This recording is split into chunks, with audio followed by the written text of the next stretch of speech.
Hi, this is Dan Gookin. This is video number 187 where I talk about installing disk drives in a computer. No two systems are going to really be the same and everything's going to be a little different, so this is all generic. For example, you see there's a disk drive cage here, and sometimes you may find the computer's hard drive will be in the cage. Sometimes it may actually be attached to the front of the computer. It may be elsewhere. I'm just going to assume that you want to put your hard drive in the disk drive cage and that you already have a hard drive that you want to install. This is a SATA hard drive, and you can tell that it's SATA because it has these little SATA connectors on the back. The SATA connectors are these little thin like strips. They're like a little card edge connector. Now if you look over here, this is an older kind of ATA connector, and it used a pin. So it used this kind of cable connector with all these little pins sticking out of it. So you have on the other side, you have the little thin kind of connectors like an edge connector, and then on the older ATA connectors it's just this kind of a wide bar. And there's also on the ATAs where you have these little, this is a jumper, and that's how you have to set the drive between master and slave. And the instructions are going to be right on the back. It's going to actually tell you right here where to set that jumper. So whether you have your first drive, drive 0, which is the master, or the second drive, drive 1, which is called the slave. So you stick the drive in, you'll notice that the drive is being held on the side by screws. There's going to be screw holes all along the side, both sides of the drive. That is typical for most drives. There are some variations where there'll actually be a carriage or something, like a little bar that you screw into these holes, and then you slide that whole gizmo into the drive cage. But for most cases, a typical PC, you're going to go ahead and stick that drive right into the drive cage and then screw the connectors in, or the screws in through those holes through the drive cage. Make sure that the back of the hard drive, where it connects to the cables, is pointing inward toward the case, and the other side, which has no cables, is going forward. So you find a spot to plug that in, or to slide that in. Now this drive cage here has no rails or anything on it, so I could just go ahead and stick that drive in there anywhere, and it'll kind of stay there just slightly. You see that the screw holes are lined up. So what I'm going to do is take the screw, I'm going to keep holding that with one hand, and with the other hand I'm going to kind of finger loosen, finger tighten those screws in there. Now I'm going to go ahead and gently tighten that in to keep the drive from moving around. If you're using a drive cage, you might notice that there were holes on both sides of the drive. That's because these type of drive cage computers usually allow you access to the back side. If it allows you access to the back side and you've taken the cover off the back of the computer, then definitely take advantage of these little holes here so that you can attach the screws to the other side of the drive. Now, sometimes I don't do this, especially if I know I'm going to be taking hard drives in and out of computers. I won't put the screws in through the other side because it's a pain.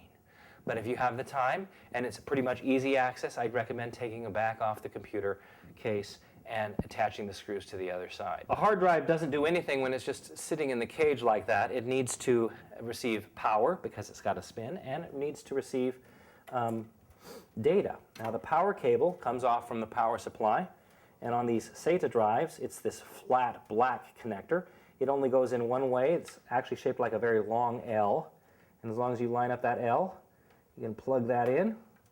Make sure that it's seated properly in the case. It is. And then we have the SATA cable, which again is another little L.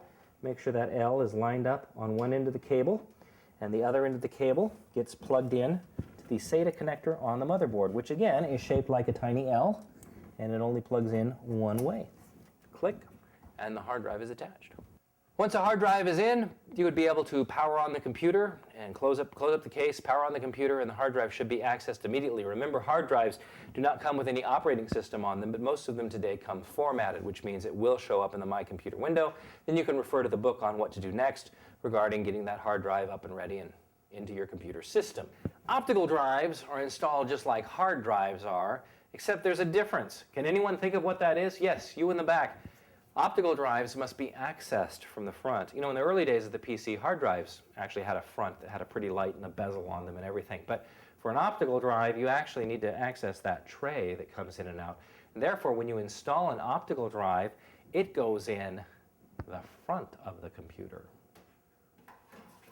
So first thing you need to do if you're going to install an optical drive is you need to find out where you're going to put it. If it has a replaceable bezel on the front, you need to pop that bezel off so that you can slide that optical drive into the hole. I'm going to slide this optical drive in, and it'll probably go in a lot farther than it should. Actually, I could slide it all the way back like this, which would be kind of silly to have it recessed that much. But once you get it back in there, the first thing you want to do is attach it in with the screws. So you're going to look up and see where those screw holes are. Once you see those screw holes lined up with little holes in the drive case, you're going to attach the optical drive to the case, to the drive cage. As with a hard drive, optical drives have two sides and there are screws located on both sides. So if your case has the ability to let you access the other side of the optical drive, go ahead and open it up and look at the other side of that drive cage and attach the screws on the far side of the optical drive as well. Keep that thing anchored in.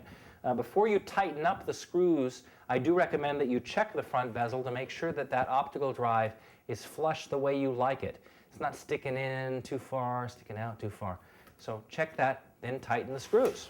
After the optical drive is attached, the next thing is to attach the data cables. This is a ATA, or Advanced Technology attachment. So it uses this flat cable like I showed you earlier. This cable plugs in only one way, and I'm going to go ahead and attach it. Push it in all the way, and it requires power from a power supply. That cable also comes in only one way.